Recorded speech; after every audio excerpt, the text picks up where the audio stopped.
Penglihatan bagi setiap manusia sangatlah penting. Semua ingin memiliki penglihatan yang normal, tanpa kendala, hingga bisa menjalankan keseharian dengan penuh semangat, serta bagi mereka yang ingin lolos seleksi kedinasan. Penglihatan yang normal dan optimal tentunya menjadi syarat khusus dan wajib.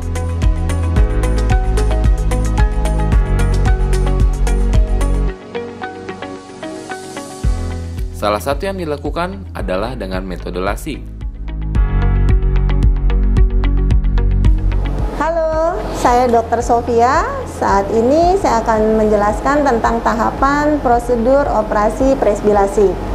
Presbi LASIK adalah suatu tindakan operasi bedah refraktif yang dikhususkan untuk penderita kelainan refraksi usia di atas 40 tahun. Nah, untuk teorinya, para sahabat mata terang Indonesia bisa melihat di episode sebelumnya di YouTube channel SYC LASIK Center atau di link di bawah ini. Untuk yang sekarang, ini khusus untuk teknis operasinya, tahapan demi tahapan sebelum pasien masuk ke ruang operasi, apa saja yang dimasukkan ke dalam mesin operasi LASIK. LASIK tentunya dilalui dengan serangkaian proses, dengan pemeriksaan dasar atau pre-LASIK yang terukur dan presisi agar bisa dipastikan pasien bisa dilakukan tindakan LASIK. Pertama-tama, para sahabat mata terang Indonesia, data akan dimasukkan dari ruang Sirius, yaitu ruang pemeriksaan diagnostik yang sudah dilakukan oleh para refraksionis optician. Kebetulan pasien ini seorang wanita usia 41 tahun.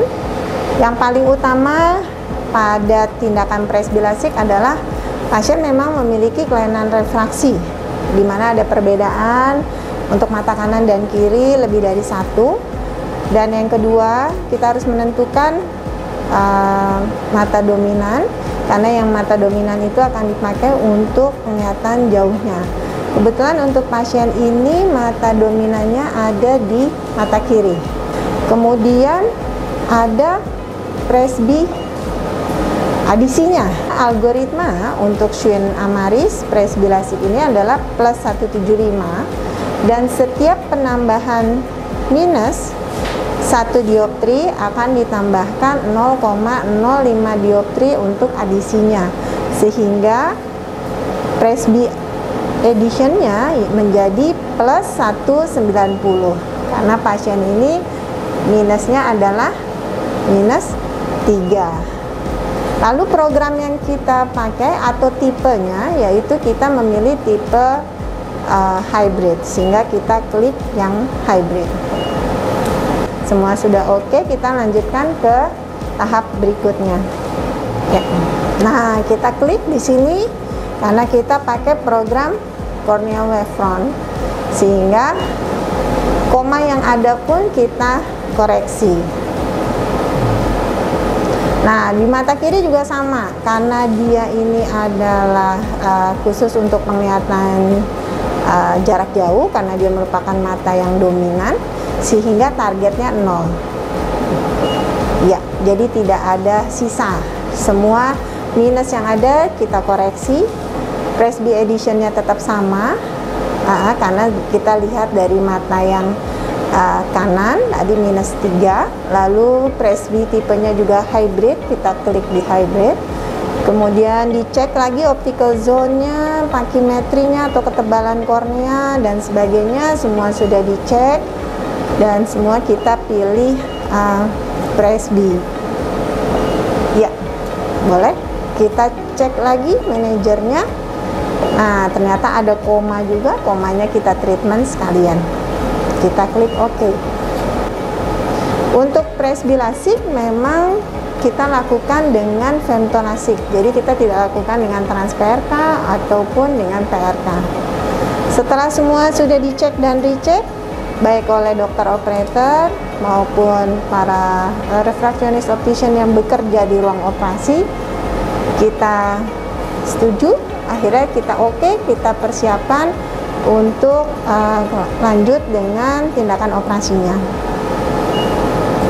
Semua bagus, Elvis? Bagus, sesuai? Sesuai. Oke, kita start treatment. Kita tinggal persiapkan pasien untuk masuk ke ruang operasi untuk dilakukan tindakan operasi presbylasik. Di SILC Lasik Center, sumber daya manusia yang terdidik dan terlatih disertai dengan peralatan dan perlengkapan medis yang canggih, teknologi terbaru dan terkini,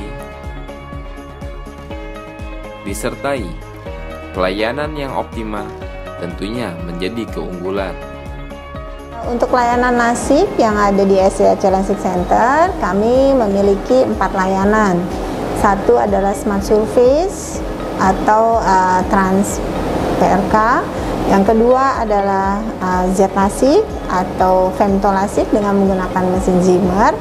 Lalu yang ketiga lasik ekstra, dan yang keempat adalah Presby Lasik dengan menggunakan mesin Schwinn Amari 1050, sehingga dan program yang dipakai adalah Presby Max Hybrid.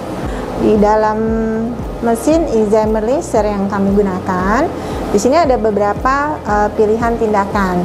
Jadi kalau kita melakukan tindakan Smart Surface, maka kita akan mengklik yang Trans PRK. Lalu kalau kita melakukan tindakan Z-Lasik, kita maka akan mengklik yang Femtolasik. Nah, kalau untuk tindakan lasik ekstra, kita membutuhkan suatu mesin khusus, yaitu UV untuk menyinari riboflavin. Ini nanti bisa didorong untuk nanti dia akan menyinari mata pasien supaya nanti jaringan korneanya menjadi lebih kuat setelah dilakukan tindakan operasi lasik. Kalau untuk lasik ekstra ini nggak bisa dipilih oleh pasien ya, jadi penentunya adalah di dokter. Kalau kita lakukan presby lasik, kita harus memilih yang femtolasik. Kita jangan melakukan dengan trans PRK, karena trans PRK tetap saja akan ada proses epitelisasi, sehingga nanti sangat unpredictable, dimana kalau presby lasik itu dia butuh multifokality pada permukaan kornea, jadi sebaiknya pilihannya harus dengan menggunakan femtolasik. Ini khusus untuk presby lasik. Akurasi adalah pertimbangan yang tepat bagi setiap orang, khususnya bagi mereka yang ingin memiliki penglihatan normal dan optimal melalui metode lasik.